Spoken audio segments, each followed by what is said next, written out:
Hello there! Welcome to part 2 of our Python learning series. Today we're diving into arithmetic operators and strings, and yes, we're using VS Code. Alright, let's get started. So I'm sure you've encountered arithmetic operators before: addition, subtraction, multiplication, division, and modulo. But today we're going to see how they apply to variables. Let's say we have two friends. One is 12 years old and the other is 18.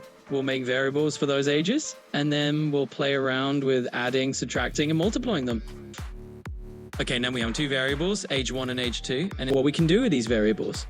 Well, since they're integers, they're numbers, we can use the arithmetic operators of Python to play around. So for example, I can say, hey, if I want to know the sum of these two people's ages, here's how we do it. I can say print age 1 plus age 2. Okay, if you don't know the meaning of print, it's a Python inbuilt function that's used to basically send something to the terminal. When I run this code, it sends 30 to the terminal. That's awesome. Okay, let's go ahead and try subtraction now.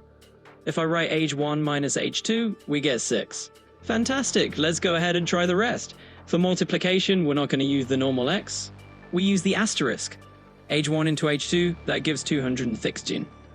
Let's say age 1 divided by age 2, that gives us this. Then we talk about modules. So if you don't want this kind of answer, you want a remainder, then we use modules. So let's try it out. Let's say age 2 is present, age 1, we get 6. And if we try age 1 present age 2, we get 12.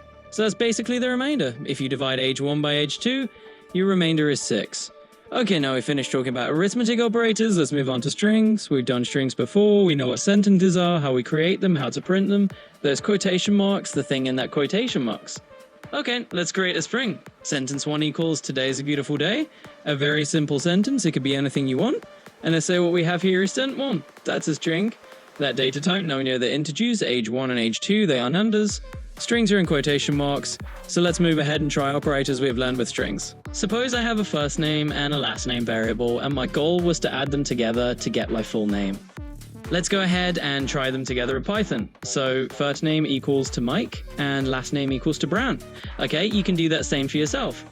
Now it comes to add them together to calculate, then just like you have learned with arithmetic operators. Let's do it to print first name and last name.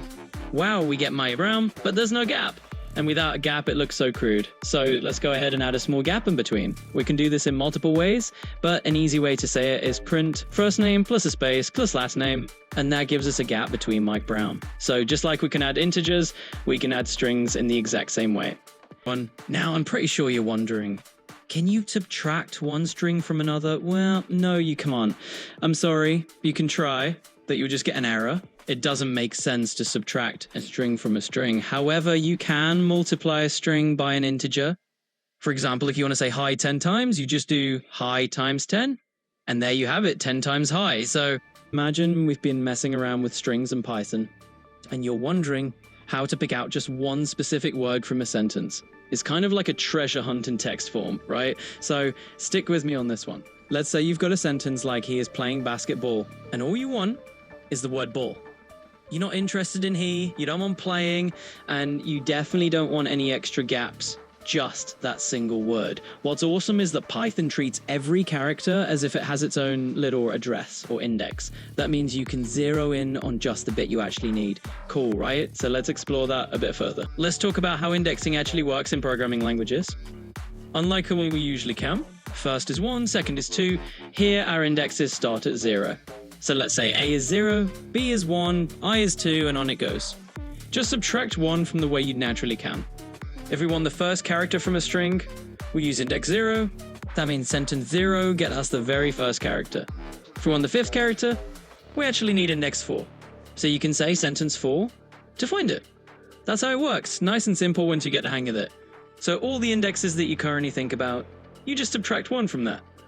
So suppose I want the first character, right? Let's go ahead and say sentence, and then square brackets, and put the integer 0. This basically means, get me the character index 0, and I get A. Alright, what we're doing here is we're running a function, and we're splicing it. We're taking our string, and getting a specific segment of it. Suppose I want to get the fifth character. I know the fifth character is actually index 4. So I can say sentence 4 is hey. The lowercase hey right over here. Now let's go ahead and talk about how do we get all of the 7 characters. We don't want 1, we don't want 1, 1, 1, 1, we want all 7 of that. Well, we can do that again through splicing. We can say sentence, and then in square brackets, we want to start from the very beginning 0, and then we want to go all the way up till character 7. So let's go ahead and try this out first. 0 to 7. What do we get? Well, fantastic. Now, I know what you're thinking. We start off at 0, which made sense, but choosing the Devon's character would have been the space over here. 0, 1, 2, 3, 4, 5, 6, 7, right? Except with splicing, you have to remember that when you do this sort of thing, when you take an initial position and an ending position, Python doesn't count the ending position. Alright, so when you actually say from 0 to 7, Python is actually splicing from 0 to 6. So if I try saying the sentence from 0 to 6, I'm only going to get, he is Pete. I'm not going to get the age of the end. So this is just one of the various things you can do with splicing if you want to get the first. If I want to get, maybe you can use negative numbers too. I could say sentence, -2, and I'll get everything but the last 2 characters. So splicing is definitely useful in Python. You can take any string and you can get a specific segment out of it, a specific splice. All right, let's see a quick recap of what we learned. We started off with the mathematical operators. We have plus, minus, multiplied, and modulus. Remember, modulus is remainder. We then moved on to strings, and we understood that you can apply 2 of these arithmetic operators on strings, addition and multiplication. And then last but not least, we learned about splicing. We learned that every character has an index, and the index actually starts from 0.